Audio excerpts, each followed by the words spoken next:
Praise the lord. ఈరోజు మనం ధన్యతల గురించి తెలుసుకుందాం. ధన్యతలంటే ఆశీర్వాదాలు లేదా దేవుని దృష్టిలో నిజమైన సంతోష స్థితి.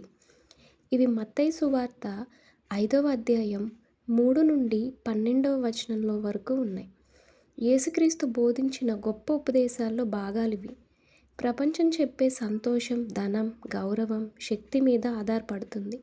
కానీ యేసు చెప్పిన ధన్యతలు దేవుని హృదయానికి దగ్గరగా జీవించే వారి లక్షణాలు. ధన్యతలంటే దేవునికి ఇష్టమైన జీవన విధానం. బయటి సంతోషం కాదు, హృదయంలో దేవునితో ఉన్న సంబంధమే నిజమైన ధన్యత.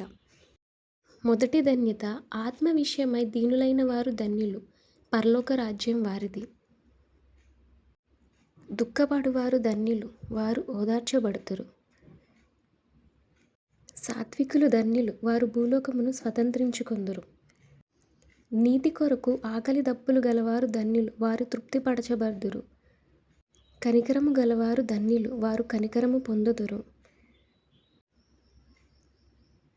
హృదయశుద్ధి గలవారు ధన్యులు, వారు దేవుని చూచెదరు. సమాధానం పరచువారు ధన్యులు, వారు దేవుని కుమారులగుదురు.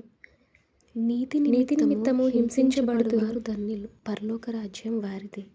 నిజమైన సంతోషం పరిస్థితుల్లో కాదు, దేవునితో ఉన్న జీవితంలో ఉంది. దేవుడు మీతో ఉన్నాడు. ఆమేన్.